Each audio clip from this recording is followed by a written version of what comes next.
La pluie et le vent souffleront, et Satan se déchaînera.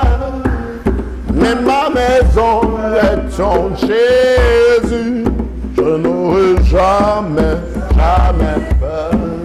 La pluie et le vent souffleront, Satan se déchaînera. Mais ma maison est en Jésus, je n'aurai jamais, jamais peur.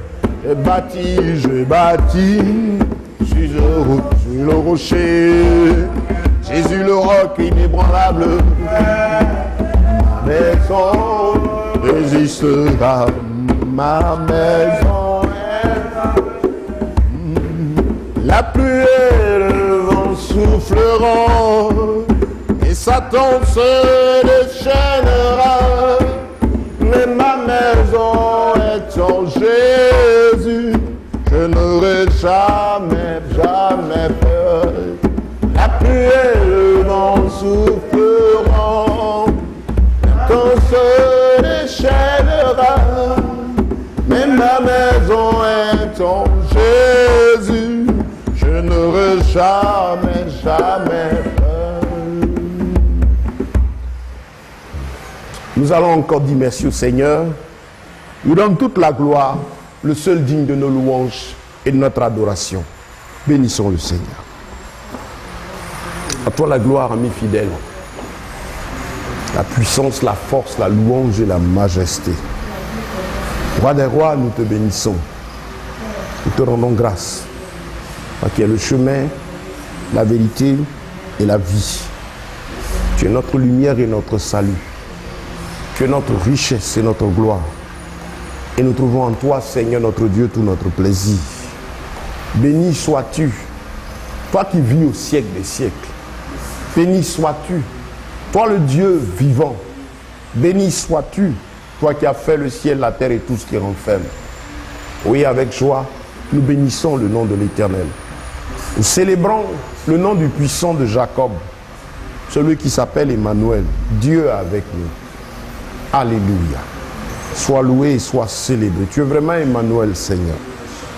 Tu es avec nous tous les jours jusqu'à la fin du monde. Béni sois-tu. Béni sois-tu. Béni sois-tu. Béni sois-tu. Alléluia, toi Jésus.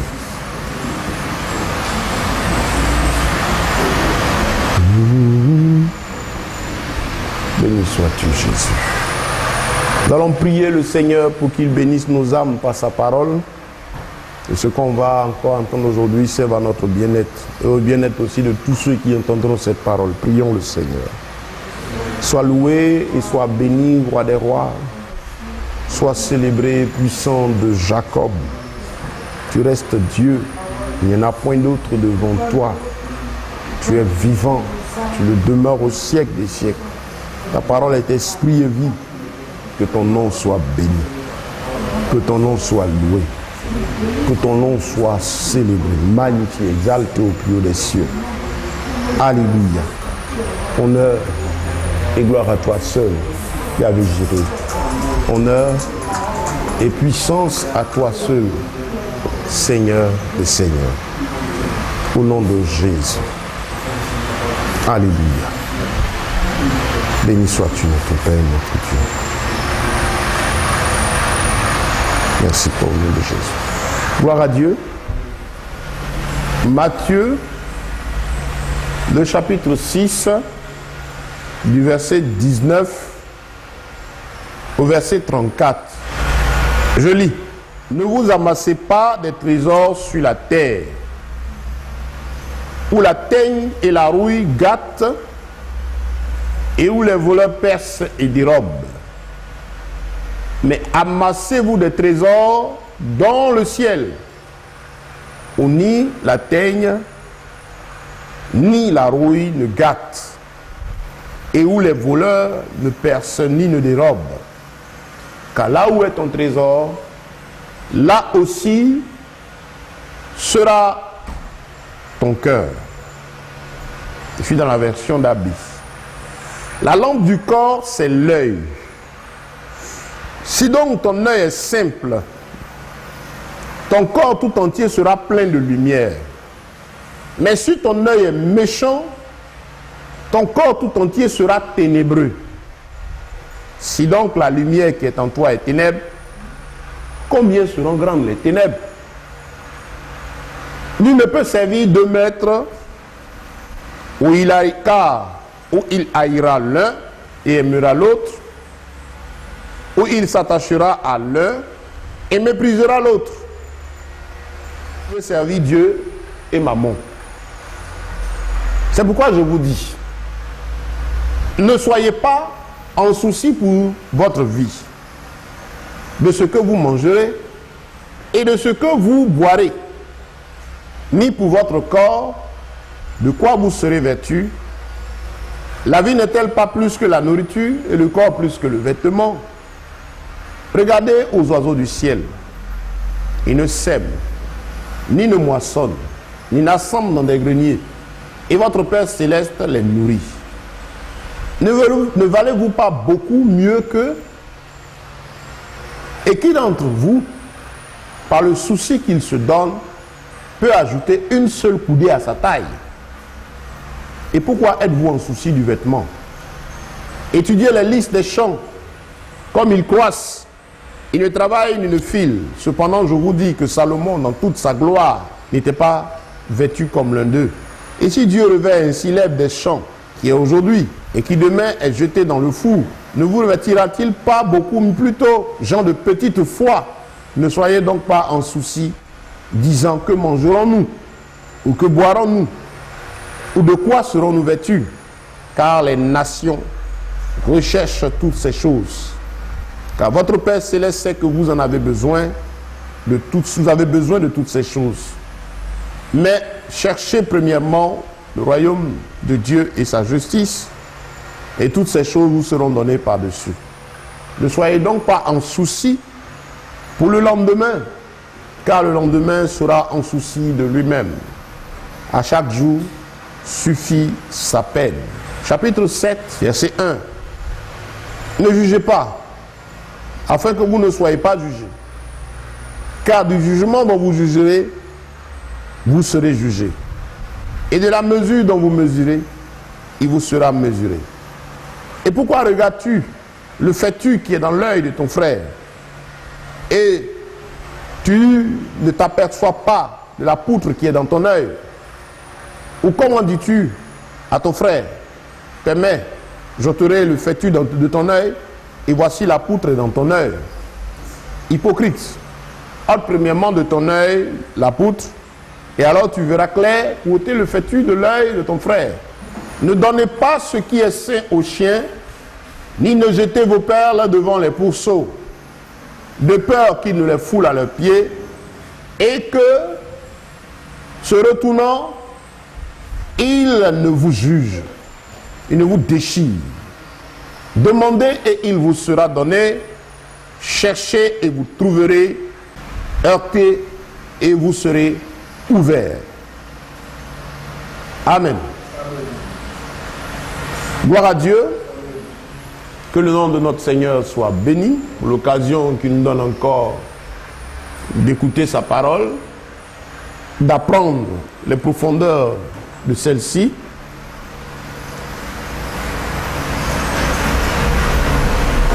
Je veux par ce sujet, sinon tout ce texte qu'on a lu, amener chacun à comprendre ce qui glorifie Dieu dans nos pensées, ce qui doit être l'objet de notre cœur, les recherches de nos cœurs de chaque jour. Le thème, les pensées, les aspirations du cœur d'un disciple que Dieu agrée. Les pensées, les aspirations du cœur d'un disciple de Jésus. Ce que Dieu agrée, ce que Dieu attend de nous comme pensée, Ce à quoi Dieu veut que notre cœur soit attaché jour et nuit. Ce qui doit faire l'objet de nos recherches. Ici, c'est notre Seigneur qui commence son ministère. C'est le Seigneur Jésus qui commence là son ministère. Matthieu chapitre 6. Il venait d'être baptisé.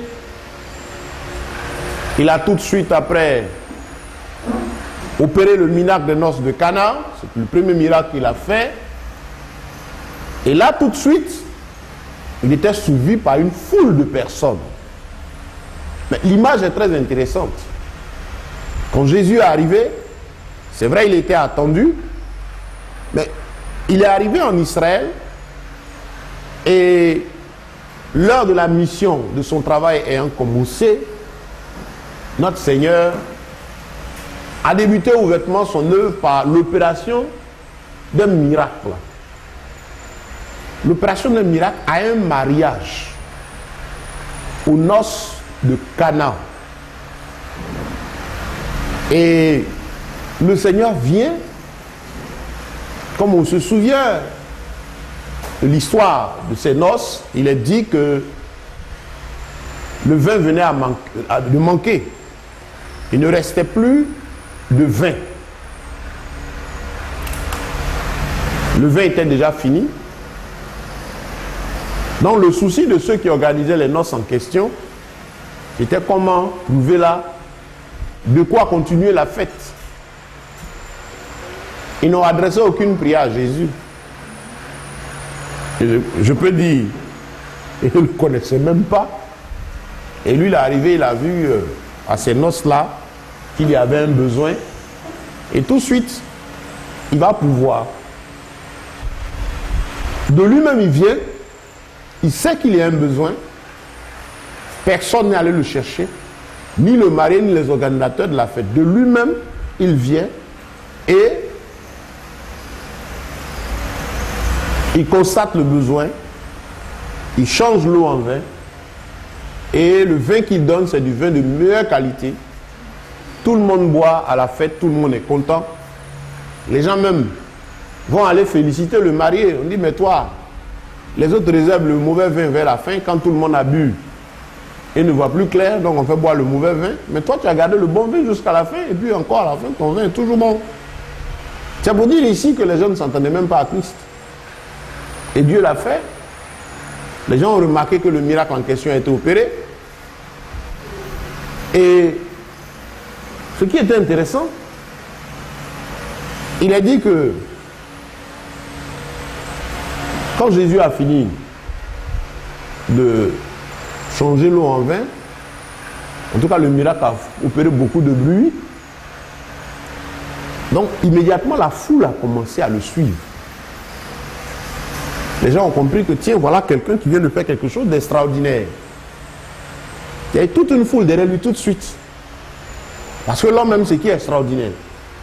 Ah ben tiens, voilà quelque chose qu'on n'a jamais vu. Mais si nous tous on le suit, c'est certain que on verra des choses extraordinaires. Donc de cette foule, plusieurs composantes. Les gens l'ont suivi. Et Jésus a vu la foule. Mais la Bible dit qu'il s'est retiré sur la montagne. Et en se retirant sur la montagne, vous allez constater qu'il va se former deux groupes de personnes. La majeure partie de la foule est restée en bas. Et puis voici Jésus allait s'asseoir sur le sommet de la montagne avec ceux-là qui l'ont suivi, c'était les disciples. C'est-à-dire ceux qui avaient choisi de marcher avec lui, ce sont eux qui l'ont suivi pour aller au sommet. Tout le monde avait vu son miracle. Les gens le suivaient. Mais quand il a grimpé, allait s'asseoir en hauteur, c'est pas tout le monde qui l'a suivi. Il n'a pas aussi dit à tout le monde de ne pas le suivre là-bas. Il allait s'asseoir. La foule a préféré rester en bas, parce que certainement tout le monde connaît un peu la montagne. c'est encore fournir des efforts pour aller en haut.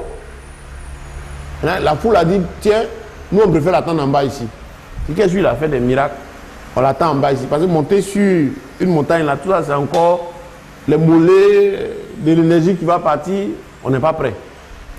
Et à ceux qui ont dit non, allons en eau profonde avec lui. Là où il va, on va aller s'asseoir avec lui. La foule dit non, attends, c'est qu'est-ce qu'il va descendre? Il va encore faire des miracles. Il est extraordinaire ce monsieur. Chez nous en vain, c'est qu'il va changer nos situations. Il y a ceux qui l'ont suivi qui disent non. C'est vrai, on veut davantage l'entendre. Il y avait là la foi au degré de la foule. Quand un miracle, une manifestation, une assemblée réunie, fait beaucoup de bruit autour d'un témoignage, autour d'une œuvre que Christ a faite, d'un miracle qu'il a opéré. Il est venu au secours d'une âme, il a fait quelque chose de grand, tout le monde est content, tout le monde en parle, comme dans les rassemblements chrétiens, on est tous contents.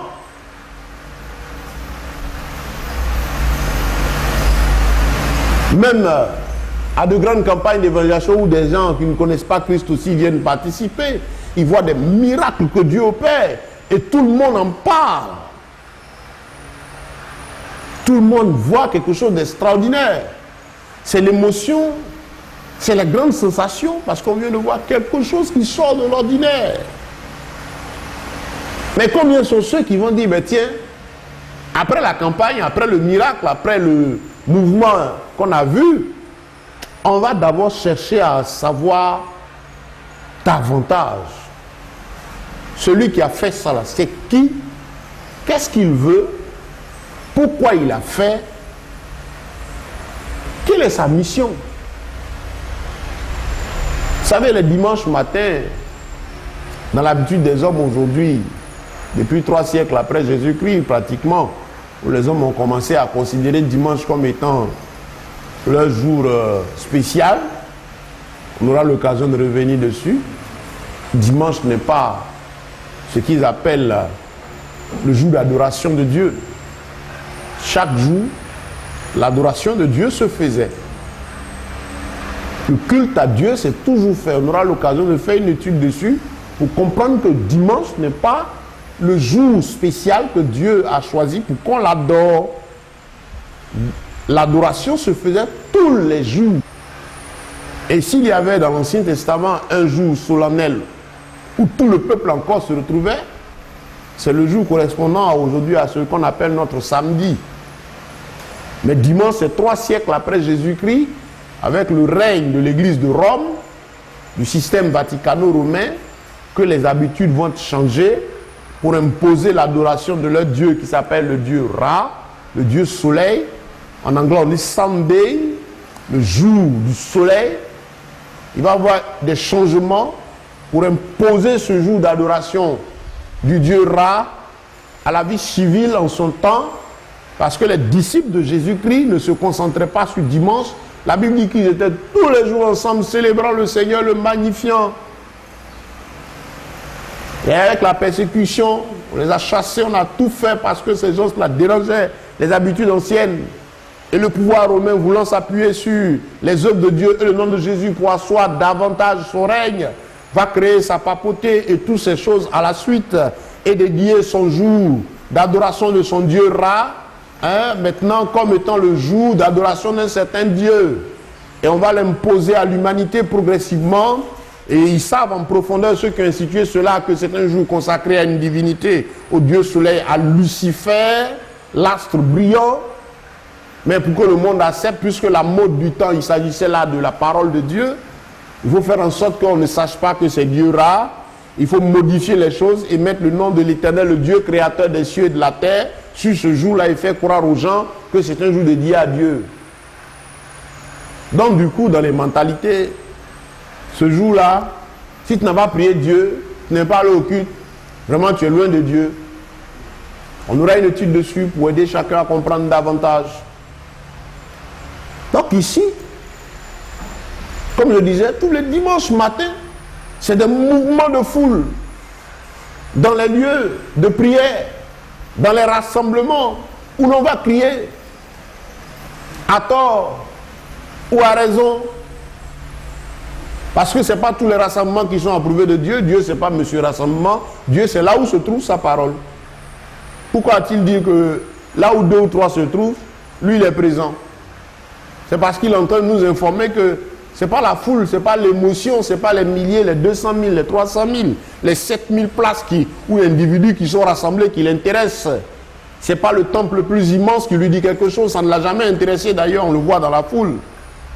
Dans son parcours sur terre, notre Seigneur, quand il est venu, ce n'était pas les choses de la foule qui l'intéressaient.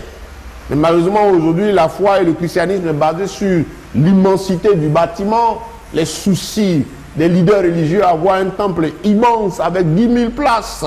C'est ça le souci du leader religieux. Quand il a fini de remplir un grand bâtiment, il dit il a réussi parce qu'il a de l'émotion, de la sensation tous les jours. Mais ce n'est pas ce qui intéresse Christ. Ce qui intéresse Christ, c'est celui qui le cherche en profondeur. Et comme il sait et connaît la mentalité des hommes, le Seigneur nous a dévancés, a vu plus loin notre temps, depuis qu'il est venu en mission sur terre jusqu'à la fin du monde. Il a dévancé les hommes en disant, là où 2 ou 3 sont assemblés en mon nom, je suis au milieu d'eux. C'était déjà pour situer, fortifier l'esprit de ceux qui allaient être obligés et qui vont être obligés au fur et à mesure que le temps passe et on va vers la fin. Ceux qui cherchent la vérité, qui cherchent les profondeurs de la parole de Dieu, qui vont être obligés à des moments de se retrouver à 2 ou à 3 pour prier le Seigneur. C'est à eux que Dieu a pensé. On dit, ne vous en faites pas, je suis là. Et même, je suis avec toi jusqu'à la fin du monde, tous les jours. Et si l'objectif de votre rassemblement est de vous fortifier dans la foi, à partir de 2, je suis là. Ce n'est pas la foule qui m'intéresse. C'est pour fortifier nos esprits. La foule, l'esprit des disciples.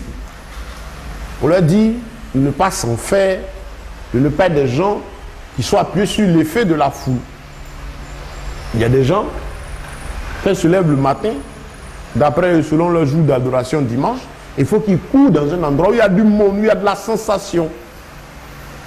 Et quand il sort de là, il a manifesté sa foi au degré de la foule, sa foi au degré de son conducteur religieux. Ils appellent ça aujourd'hui les couvertures spirituelles. Un individu. Ça me fera plaisir un jour de venir sur ce thème-là, pour que l'escroquerie morale s'arrête. Que les gens arrêtent de faire croire aux chrétiens que ce sont eux qui les couvrent. J'ai mon père spirituel et ma couverture spirituelle.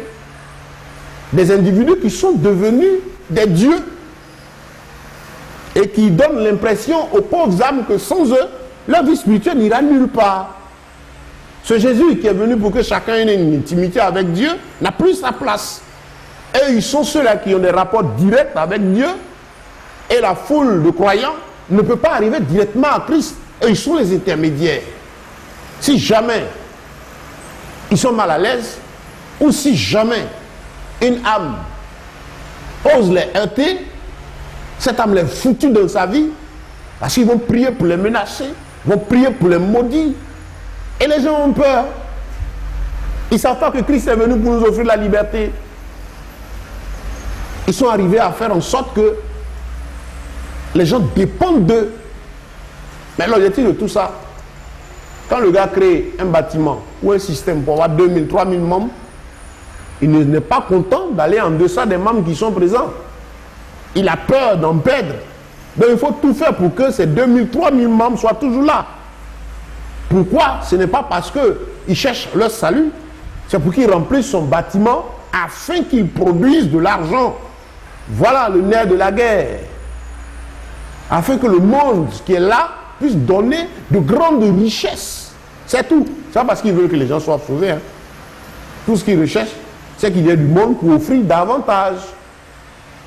Donc il faut créer tout un cinéma autour pour distraire les pauvres âmes. Et donc, comme je disais, la foi est au degré de la foule. Les gens, dans les rassemblements, dimanche matin, ou à ces gros programmes organisés, quand ils sortent de là, ils ont oublié Dieu. Chacun rentre chez lui.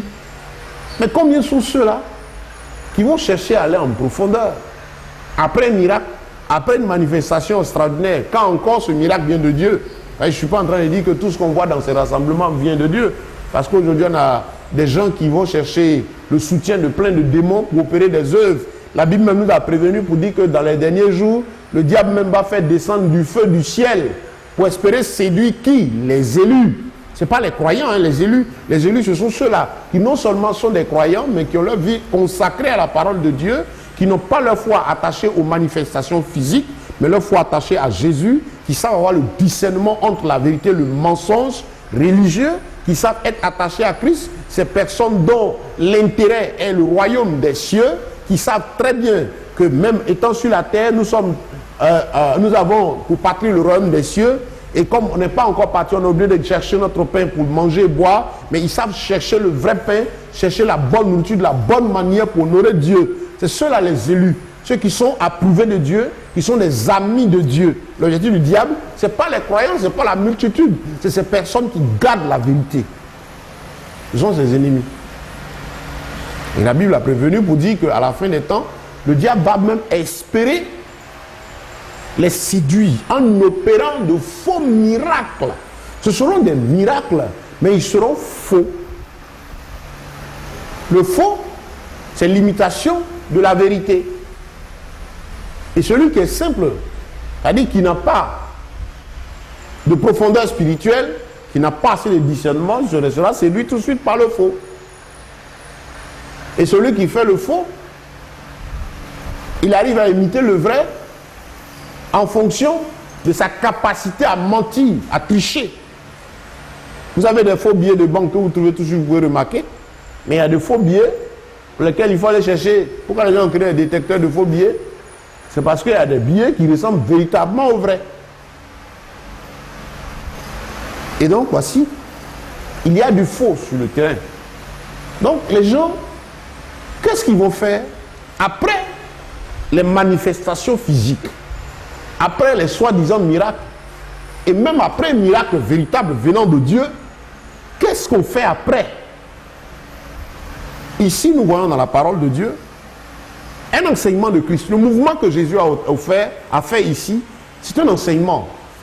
Il a opéré le miracle dans la foule, et puis la foule le suivant avec beaucoup de commentaires, il se déplace, il s'éloigne, les gens le suivent, il va sur le sommet d'une montagne, je crois que ça devait être là le mont Olivier ou quoi, il se retire un peu en hauteur, et là, c'est une petite partie de la foule qui le suit pour aller en savoir davantage.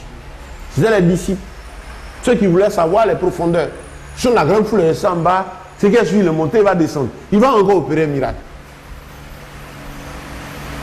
Et donc, regardez ici, les conseils que nous venons de lire dans le Matthieu chapitre 6, ce n'est pas des conseils pour la foule.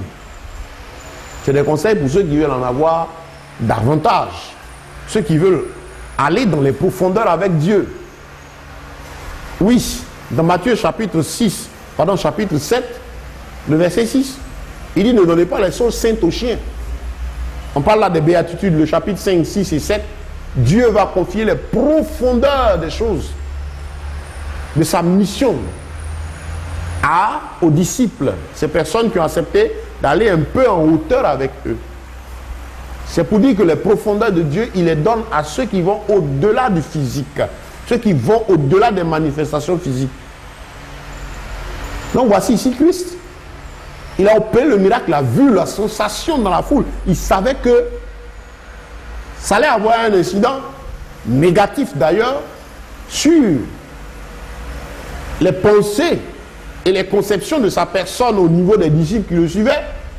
C'est pourquoi tout de suite il va leur parler. Il va tenir plusieurs discours. Enfin, il va dire plusieurs choses. Mais c'est une partie de ce discours-là qui nous intéresse ce soir. Dans Matthieu chapitre 6, du verset 19 qu'on a lu jusqu'au chapitre 7, verset 7. Tout de suite, le Seigneur commence à leur parler et leur faire comprendre qu'il ne faut pas s'attarder sur les choses matérielles. Tout de suite. Parce que dans la foule, les gens disent: mais tiens, s'il a changé l'eau en vin, imaginez toutes les pensées. Ah, ça là, je peux. Bon, mais ça, moi j'aurais beaucoup d'argent, chacun a commencé à voir son avenir changer. S'il a la capacité de multiplier, chacun a commencé à avoir des pensées extraordinaires tout de suite. Parce que l'homme, depuis l'entrée en scène du péché, a son cœur qui aspire toujours à ce qui est matériel, comment paraître, comment devenir ceci davantage. Donc Jésus va tout de suite mettre des garde-fous au niveau du cœur de ses disciples pour ne pas que ceux-ci se laissent emporter à les pensées qui étaient en train de se développer immédiatement dans la foule après le miracle.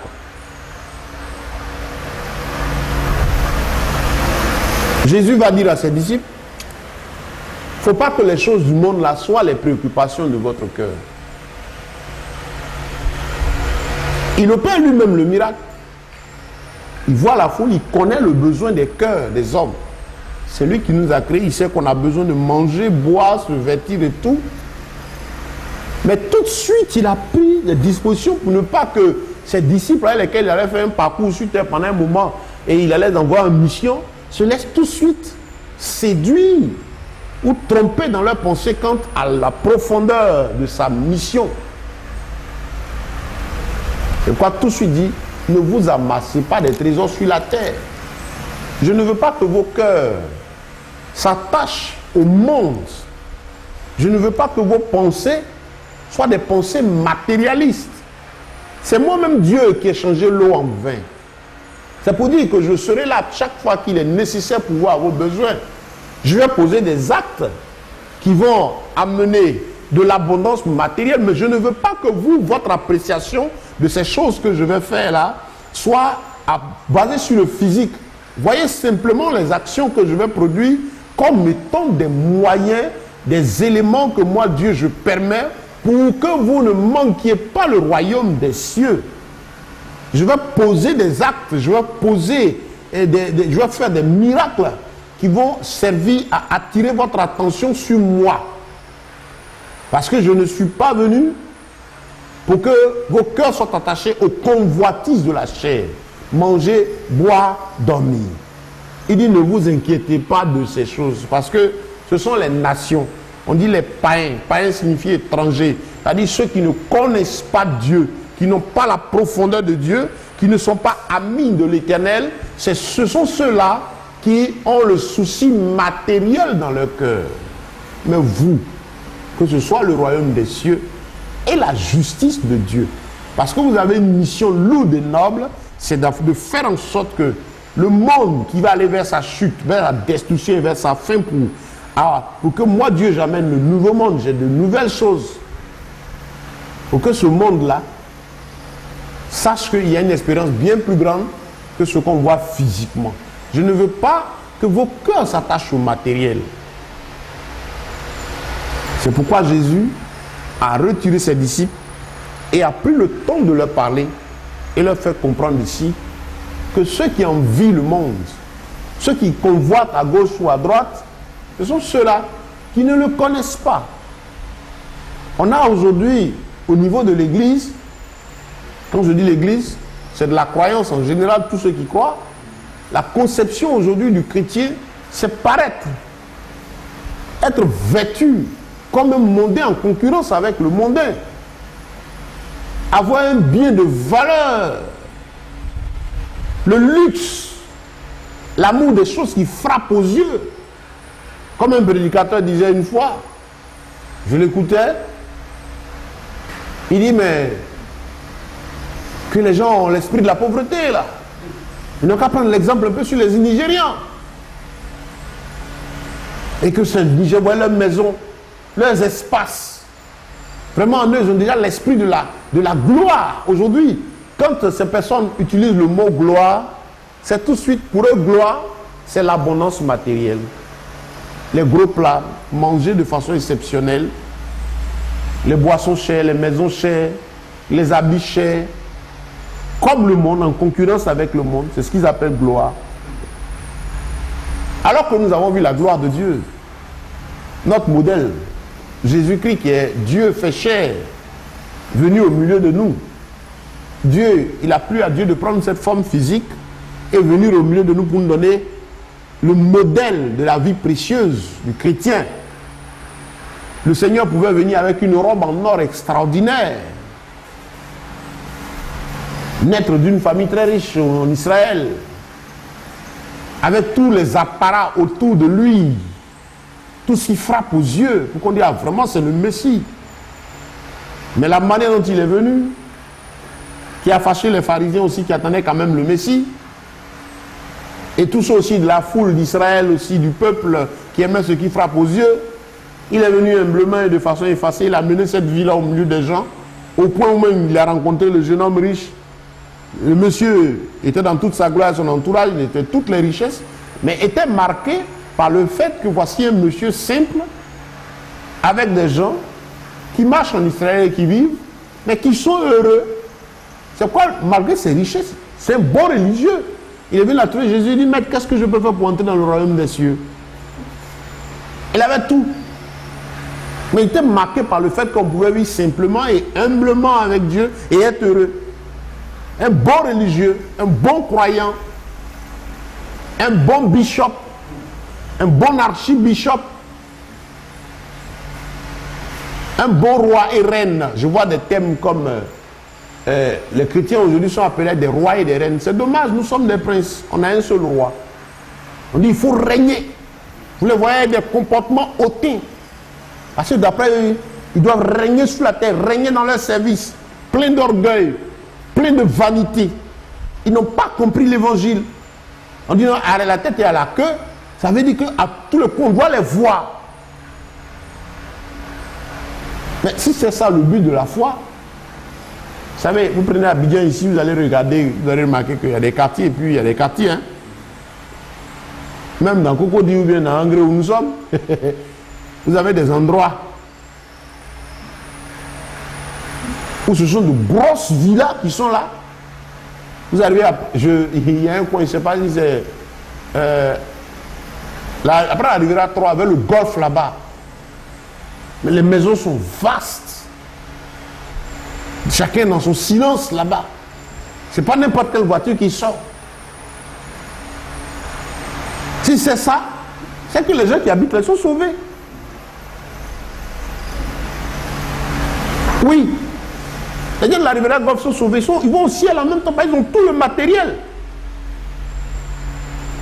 Le gars avait acheté sa voiture, c'est une voiture neuve. Il mange tout au supermarché. Il ne vit pas comme nous. Toutes ces prédications sont fausses, c'est mal intentionné, c'est méchant, c'est malhonnête de vouloir tacher le cœur des pauvres âmes au matériel. Parce qu'en fait, quand ils le font, c'est parce qu'eux-mêmes sont sans Christ. Ils n'ont pas la crainte de Dieu. Ils n'ont pas l'Esprit de Dieu en eux. Ils n'ont rien de Jésus-Christ en eux. Mais comme ils ont envie d'habiter dans ces endroits, ils ont envie d'avoir ces grands biens, ils vont exploiter les pauvres âmes pour les amener à faire, à miroiter cette vie-là, qui n'auront jamais d'ailleurs, amener les pauvres croyants à se décacasser, se dépouiller, prendre des crédits, des dettes, pour venir donner, pour que lui il ait l'argent, aller épier la vie des gens. Ils amènent même des gens en mission dans les quartiers pour s'informer sur la vie des gens et puis après passer derrière pour dire qu'ils ont des révélations sur l'individu, pour que le monsieur sorte une grosse offrande, afin que eux, ils puissent aussi aller habiter dans le quartier en question. C'est là parce qu'il sait que là-bas, tout le monde ne peut pas l'habiter. Monsieur le prédicateur d'évangile, de prospérité, de richesse et de gloire, c'est que tout son peuple n'ira pas là-bas. Il sait ça. Mais là, vous fait rêver, rêver, rêver, et vider les gens sont toujours dans les cultes, hein, ils sont toujours en train de rêver, rêver, rêver. Le gars sait très bien que ce n'est pas tout le monde qui va habiter là-bas. Mais c'est lui qui veut aller habiter là-bas. Mais pourquoi on ne peut pas vous dire je veux aller habiter là-bas, donnez-moi l'argent, je vais vous appauvrir, vous presser. Comme on prend le citron, on presse et puis on enlève tout dedans et puis après on jette, c'est ce qu'ils font des âmes. Malheur à quelqu'un s'il travaille, ou s'il est le parent d'une personnalité, ils vont tout faire pour entrer dans la famille, prendre au moins les biens, parce que son souci c'est que peut-être cette personnalité-là lui donne au moins une maison quelque part pour qu'il habite. Et puis après il vient, il mange, il dit Dieu l'a béni. Il a escroqué pour arriver, il a menti moralement. Dans l'esprit des gens, il a traîné tout un peuple dans le mensonge pour arriver. Et sa convoitise, c'est le matériel. Il a vu le vin des noces de Cana, il veut en fait boire du vin. La foule qui a suivi Jésus n'était pas intéressée par sa parole. Et il voulait encore davantage de vin, davantage de billets de banque. On a des gens qui sont là, qui disent, tiens, des prédicateurs qui ont pour référence d'autres prédicateurs. En fait, c'est avec peine que j'emploie le mot prédicateur. Parce qu'aujourd'hui, vous allez voir plus de 70% ou 80% de ceux qui disent qu'ils sont appelés, ils ne le sont pas. Ils ont vu en l'appel et la mission de serviteurs de Dieu une occasion d'enrichissement pour eux. Aujourd'hui, serviteur de Dieu veut dire devenir riche. Voilà. Je suis appelé au ministère. Pas plus loin que ça, il y a 2 dimanches en arrière, j'étais invité quelque part dans une église, je suis parti. Mais le gars, je ne sais pas, je ne l'ai pas compris. Il trouve que là où il habite à Bobo, là, vraiment, ce n'est pas un quartier. Tu insultes le peuple qui est là. Et que lui, il faut qu'il vienne habiter en gré. Vraiment en gré, ceux qui sont là-bas, ils sont bénis. Ça, c'est un prédicateur. Et le pauvre peuple qui doit faire ses offrandes, il est en train de leur dire que, il dit au peuple, il dit, vous avez mon argent, ma dîme. Ne donnez pas ma dîme. Parlez de ses habits, parlez de ceci. Tu regardes le peuple, même les gens ont du mal à se trouver de la nourriture, ils sont dans des moments difficiles. Et comme la convoitise est dans son cœur, il n'a même pas le temps d'apprécier réellement en profondeur la vie de ses âmes et de chercher à réfléchir avec l'Esprit de Dieu, voir comment se mettre tous au travail, créer des conditions pour qu'il n'y ait plus d'indigents dans l'église, voir comment aider le peuple, ce peuple à avoir son pain, avoir le minimum pour que les gens puissent manger. Ce n'est pas là leur fardeau. Ils s'en foutent. C'est comment lui va avoir une voiture qui est la plus grosse, et ainsi de suite. Et malheureusement, c'est cela aujourd'hui encore. Le nom de Jésus-Christ est utilisé à des fins commerciales. C'est un véritable fonds de commerce. Un fonds d'enrichissement. Le Seigneur a vu ça venir de loin. C'est pourquoi qu'elle a opéré le miracle. Il s'est tout de suite retiré pour dire aux disciples, il dit, hé, n'enviez pas le monde, ne convoitez point le monde.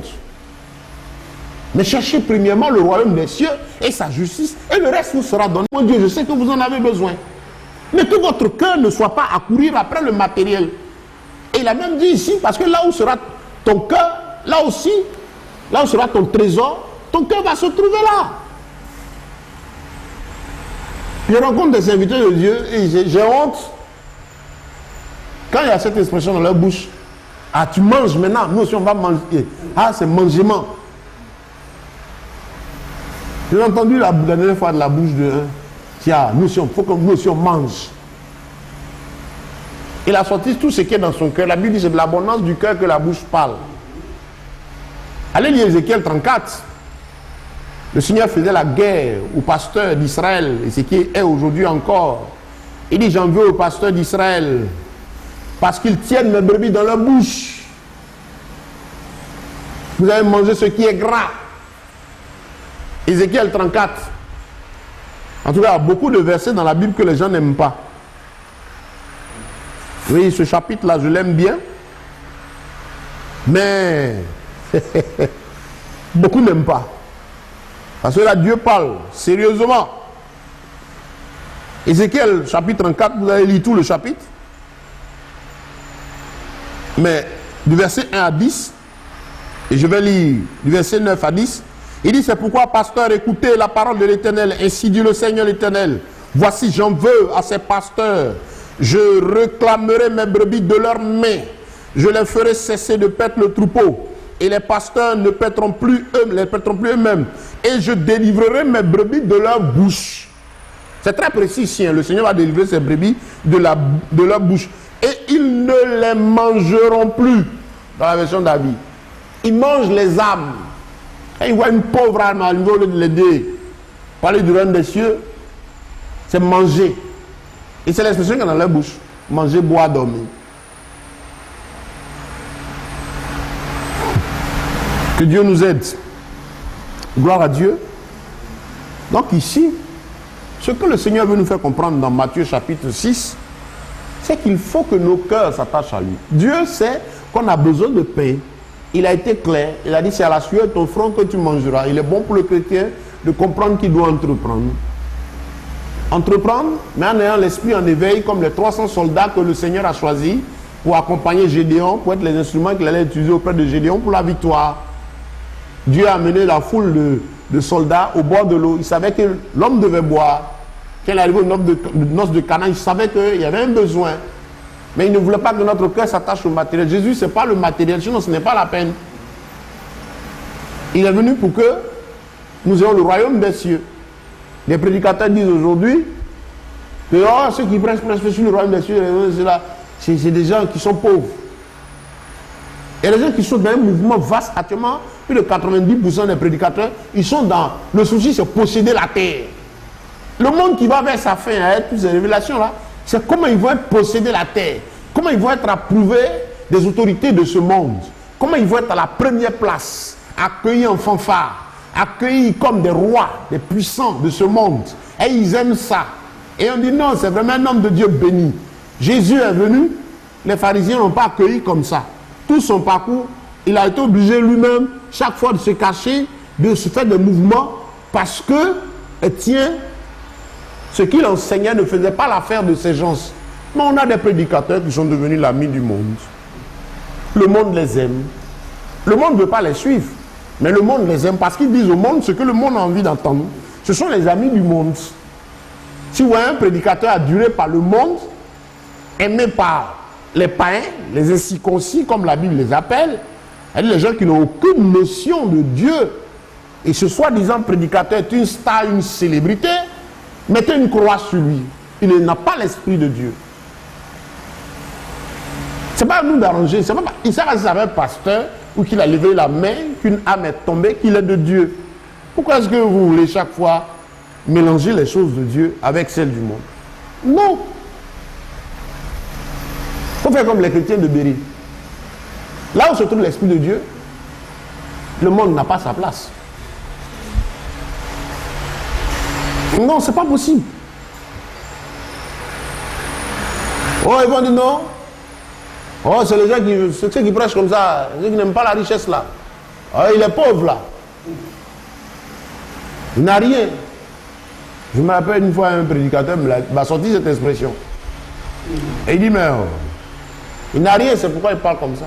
Donne-lui un peu d'argent tout de suite. Tu as besoin des choses ici et puis tu parles comme ça.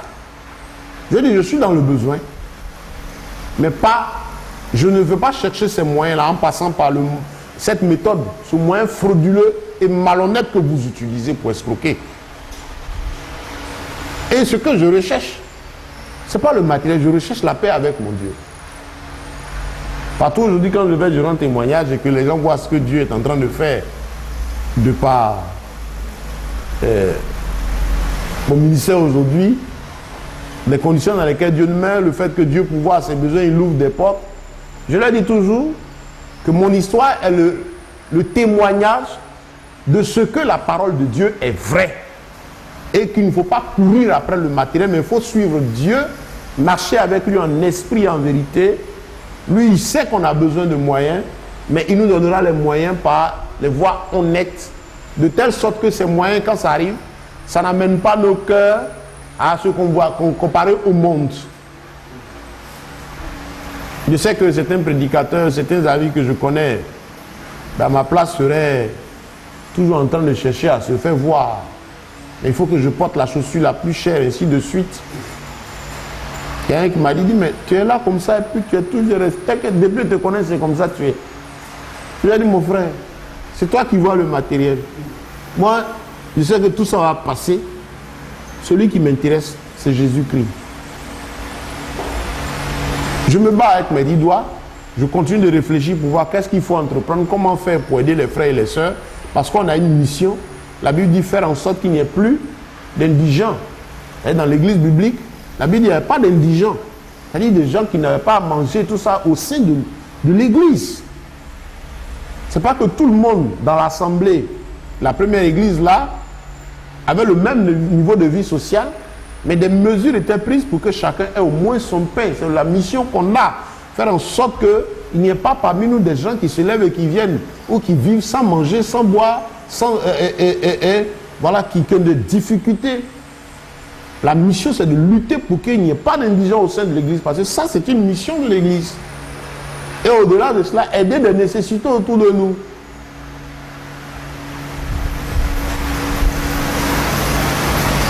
Voyez, bien aimés, le Seigneur veut que nos cœurs s'attachent à lui. Quand tu es en train de contempler le royaume des cieux, contempler les intérêts de Dieu, rechercher Christ, le matériel qu'il te donne là, c'est-à-dire quand tu suis Dieu, qu'il a pris le temps de t'éduquer, de te former, l'objectif de Dieu, ce n'est pas que Dieu n'enseigne pas la misère, non. Il enseigne à l'enfant de Dieu se contenter de ce qu'il a. Et il donnera des moyens à chacun de nous selon ses talents. Par la parabole de talent, il nous informe que chacun aura au moins un talent. Il y en a qui vont avoir 5, il y en a qui vont avoir 10. Mais ce n'est pas ça l'objet de notre vie chrétienne. Et qu'avec le talent, ça dit ce qui te sert à gagner ton pain, Dieu veut que quand tu as ce talent-là, tu ne sois pas hautain, mais tu saches que ce talent est donné pour accomplir la tâche pour laquelle il t'a appelé. Ce n'est pas un souci de devenir millionnaire ou milliardaire. Mais Dieu traite avec nous en termes de moyens. Il nous donne les moyens qu'il faut à chaque époque, à chaque temps, selon chaque niveau de notre croissance et notre marche avec lui, selon l'appel que nous avons. Il nous donne les moyens qu'il faut pour accomplir notre mission d'enfant de Dieu. C'est justement pourquoi il prend le temps de nous éduquer, de nous former, de telle sorte que quand les moyens seront là, quand il donne les moyens, ça ne devient pas une prison pour l'enfant de Dieu, mais qu'on voit cela comme étant un moyen que Dieu a donné pour accomplir une tâche. À partir de ce moment, l'enfant de Dieu, bien éduqué par l'Esprit de Dieu, se contentera de ce qu'il a. Même s'il vend du charbon, il le vendra avec joie. Mais s'il est directeur d'entreprise, il est avec joie et humilité et simplicité. Le Seigneur ne veut pas que notre cœur soit matérialiste. Cherchez le royaume des cieux et sa justice. Il nous informe que lui-même, il connaît nos besoins. Dans le même chapitre 6, très tôt, à partir du verset 1, Jésus retire ses disciples, il leur dit, voilà comment vous devez prier. Notre Père qui est aux cieux, que ton règne vienne. On aura l'occasion d'étudier cela. Jésus nous montre qu'il sait de quoi nous avons besoin. Il ne veut pas que nous soyons soucieux des choses matérielles. Que notre souci, ce soit de pouvoir le regarder, le contempler, obéir à sa parole, faire ce qui lui plaît. Nous sommes des ambassadeurs, des missionnaires sur terre. Faire en sorte que, à travers notre vie, les hommes qui vivent aient envie de voir Christ, qu'ils sachent que leur vie sans Dieu ne plaît pas à Dieu et qu'on peut vivre heureux avec Jésus et que le monde va passer, le ciel va passer, qu'il y a une espérance nouvelle. C'est là la mission des enfants de Dieu, que le monde nous regarde et se rappelle de Dieu. Il voit en nous des hommes différents d'eux et puis s'approcher de nous, pour ceux qui le voudront, afin d'éviter le royaume des cieux. Mes frères, voilà l'interpellation du Seigneur. Aujourd'hui encore, Dieu nous appelle à avoir le regard fixé sur lui, à ne pas être soucieux. L'apôtre Paul a été clair avec Timothée. Quand déjà des gens avaient commencé à prêcher, non, quand tu es en Christ, tu es riche. Quand tu es en Christ, tu dois te marier. Quand tu es en Christ, tu dois prendre billet d'avion. Quand tu es en Christ, tu dois voyager. Aujourd'hui, ça c'est un sujet de prêche. Je dois voyager. Mon voyage, mon mariage. C'est honteux. C'est désolant. C'est malhonnête cette escroquerie morale. Ils font ça pour s'enrichir. Le Seigneur a voulu que nous les disciples, et il le veut toujours encore, que notre cœur soit aussi simple. Nous sommes des débonnaires, c'est-à-dire des gens qui sont modérés, simples, modérés, effacés. Jean-Baptiste l'a dit, il dit il faut que lui il croisse et que moi je diminue. Chacun doit chaque jour rechercher dans sa vie la croissance de Christ. Il faut qu'à travers moi on voit toujours Dieu dans mes œuvres, dans ma vie, dans mes actes, qu'on voit Christ. Et ce Christ que je présente, c'est un Christ simple, humble, qui m'appelle au royaume des cieux. Oui. Bien aimé, c'est cela. C'est ce à quoi Dieu nous appelle. Recherchez le royaume des cieux et sa justice. C'est ce que ça veut dire. Il va pourvoir à nos besoins. Et comme je disais tout à l'heure, Paul a parlé à Timothée, il dit ceux qui ne connaissent pas Christ, ce sont eux qui prêchent que la piété est source de gain. Alors que la piété avec le contentement est un gain. C'est-à-dire Dieu veut que l'enfant, de celui qui marche avec lui, puisse le louer, le bénir dans la situation se trouve. Quand j'ai faim, je dois magnifier Dieu. Ce n'est pas que Dieu prend plaisir à nous voir dans la misère, dans la douleur, dans la pauvreté. Mais c'est une école de l'esprit. Dieu nous forme, il nous éduque pour nous amener à ne pas convoiter, à être prêt à gérer ce qu'il a pour nous.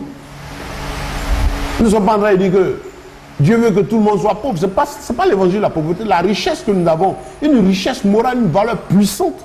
De telle sorte que même si je n'ai pas grand bien, mon petit plat que je mange dans la journée, quand je me retrouve par exemple avec quelqu'un qui a tous les grands biens, mais qu'il remarque en moi que je suis différent de lui, j'ai la joie, j'ai la paix du cœur, je suis épanoui avec le peu que j'ai. Je loue Dieu pour cela. Si je ne sais pas bénir Dieu pour le peu que j'ai, et qu'il faut que je me plaigne chaque jour parce que c'est petit, et qu'il poursuive Dieu pour qu'il agrandisse, je n'aurais rien compris de l'évangile. Et c'est là que, sur votre chemin, vous allez rencontrer les prédicateurs de faux qui vont vous attirer à la convoitise et vider votre argent, vider vos comptes en banque, vous séduire, vous dire de prendre des crédits, de faire des offrandes, afin que l'abondance vienne. Puisque votre cœur n'a pas saisi la profondeur de Dieu, vous serez à la merci de ces lourds ravisseurs.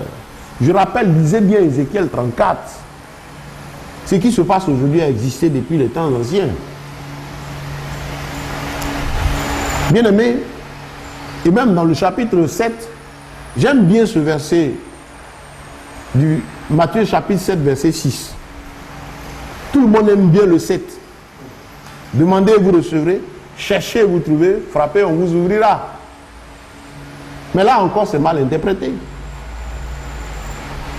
Et on a vu un programme, on sort le verset, donc on va demander à Dieu, on veut des milliards. Dieu me révèle que vous serez des ceci, vous serez des cela. Et les gens croient parce que le gars s'appuie juste sur un verset qui sort de son contexte. Et même quand le contexte, même encore le verset, même sorti de son contexte, est la vérité, va le transformer. Pour faire asseoir sa pensée. Demandez, vous recevrez. C'est le Seigneur qui a dit. Au verset 6, avant le 7, le Seigneur dit, ne donnez pas les choses saintes aux chiens. Amen. Ils n'en connaîtront pas la valeur, les profondeurs que moi je donne. Donc le Seigneur veut dire, quand il dit ne donnez pas les choses saintes aux chiens, donc c'est lui Dieu qui va se lever et puis va donner n'importe quoi aux gens. S'il demande ça, donc Dieu va me donner. S'il frappe, mais demandez et vous recevrez. C'est très clair. La profondeur de ça, demande et tu recevras. Mais qui répond? Quand on vient demander, un individu demande quelque chose à quelqu'un. On prend un père qui est approché de son enfant et l'enfant lui fait une demande. Un père qui est dans tous ses sens, avec tous les sens que Dieu lui a donné, qui se porte bien moralement.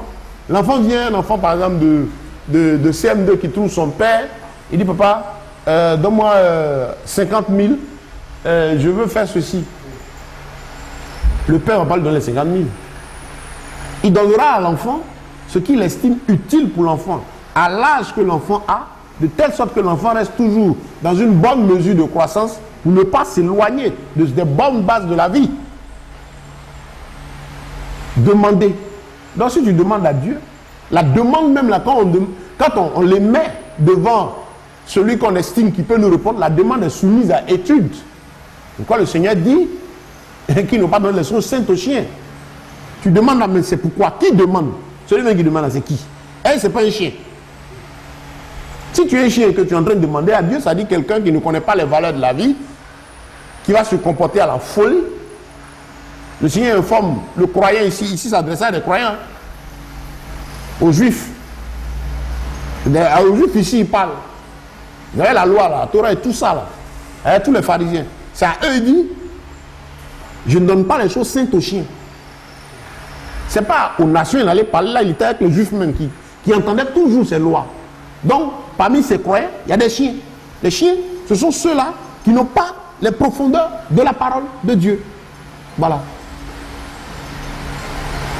Donc, le Seigneur nous informe ici clairement que que nos demandes sont soumises à étude de sa part. Si quand on frappe à la porte, qui est à sa maison, où on va, on frappe, et puis tout de suite il va, il ouvre. On demande toujours qui est là. Il y a des maisons où il y a ce qu'on appelle pied de biche, je ne sais pas comment on appelle, œil de biche ou bien quoi, devant pour essayer de voir qui est derrière, avant d'ouvrir. Quand il dit cherchez, vous trouverez. On ne se lève pas pour aller chercher comme ça. Bon, tu es à Bobo, tu as perdu un truc à Bobo, et puis tu dis non, je m'en vais à Cocody pour aller chercher la chose. Comme tu sais que c'est à Bobo, c'est perdu. Ça veut dire que il y a un minimum de règles en toutes choses. Donc, frères et sœurs, nous allons pouvoir nous arrêter là aujourd'hui et continuer la prochaine fois. Mais ce qu'il y a à comprendre, c'est que les enfants de Dieu que nous sommes, le Seigneur veut nous faire comprendre ici qu'il sait nos besoins, il sait nos attentes, il sait nos aspirations, mais il veut que nous soyons de ceux-là qui ont l'esprit focalisé sur lui. Est-ce que dans ce que je cherche, est-ce que dans ce que je veux, dans de ce à quoi je m'attends, dans ma bataille, Dieu est glorifié? Quels sont les intérêts de mon Dieu? Est-ce que ces choses me gardent dans l'humilité et la simplicité? Est-ce que ce que je suis en train de demander, ou on me demande, on me pose même de prier pour cela, est-ce que cette chose-là honore Dieu? Est-ce que ce n'est pas en comparaison avec le monde? Quels sont les intérêts de Dieu dans ça? C'est très important. Voici, recherchez le royaume des cieux et sa justice, et tout le reste nous sera donné par-dessus. Et Dieu ne refuse pas de nous donner. Que le Seigneur nous fortifie, qu'il nous donne l'amour de sa personne pour chercher les choses profondes et qu'il nous donne du discernement, parce qu'en ces temps de la fin, beaucoup de messages cupides et intéressés sont adressés. La plupart même des messages, c'est ainsi au peuple de Dieu pour les égarer. Comme le Seigneur dit aux pharisiens, vous avez les clés du royaume, vous ne voulez pas rentrer dans la maison et vous ne voulez pas aussi que le peuple rentre. Mais nous nous adressons à tout le peuple de Dieu. Notre mission, c'est de nous adresser à ceux qui cherchent le royaume des cieux pour qu'ils sachent que le Maître est toujours vivant, que Jésus est là, sa parole est vraie, elle est esprit et vérité, et que l'intérêt de tous, ça doit être lui. Il est le modèle de tous. C'est lui qu'il faut rechercher. C'est lui qu'il faut chercher à identifier à n'importe qui se réclame chrétien. Je rencontre quelqu'un qui se réclame serviteur de Dieu. Est-ce qu'il a en lui la nature de Christ, la simplicité, l'effacement de Jésus? Si ce n'est pas le cas, je me retire de là. Parce qu'au jour du jugement, on ne sera pas ensemble. Dieu n'a pas dit non, je vais être sauvé parce que j'étais sous sa couverture spirituelle, j'étais ignorant. Le Seigneur avertit tout le monde. Que Dieu soit le centre de nos recherches. Sa parole est esprit et vie qui fortifie la foi de tout un chacun de nous. Gloire à Dieu. Amen. Nous allons donc prier le Seigneur pour lui demander de nous aider tous, afin que nous ayons du discernement, que nos cœurs s'attachent à lui. Et si nous avions mal compris l'évangile, s'il y a des personnes qui ont mal compris la parole de Dieu, qui pensaient que suivre Dieu, c'est la vie matérielle, aujourd'hui demande au Seigneur d'ouvrir tes yeux, d'ouvrir ton cœur pour que tu comprennes les profondeurs de sa parole.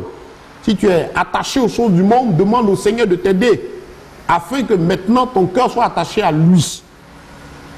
Que la convoitise ne soit plus en toi, mais que le royaume des cieux, la vie profonde avec Dieu, les intérêts de Christ, soient les désirs profonds de ton cœur.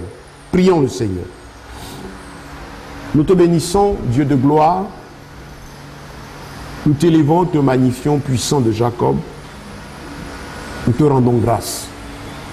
Merci du fond du cœur, Seigneur, pour cet autre jour béni de toi. Tu nous as donné ta parole pour nous dire de te chercher, de nous accrocher à toi, de ne pas marcher comme les hommes de ce monde marchent. Pour ceux qui n'ont pas compris la parole de Dieu et qui convoitent les choses de ce monde font. Tu nous demandes d'être simple, humble, effacé, et chaque jour chercher ce qui t'honore.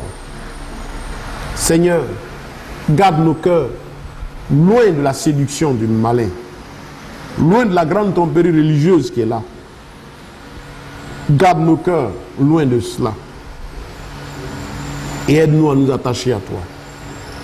Toi qui es le centre de notre vie. Tu dois être notre vie. Que chacun de nous parvienne à t'avoir pour vie. Et que nous abandonnions ce que nous appelons nous-mêmes notre vie pour embrasser la vie de Christ. Pour que tu ne sois plus appelé à intervenir dans notre vie, mais que tu deviennes la vie même que nous menons. Aide nos frères, aide nos soeurs, tous ceux qui ont mal compris, qui sont mal orientés, qui sont mal inspirés, qui sont aujourd'hui dans l'égarement parce que séduits par l'évangile de la tromperie et de l'escroquerie.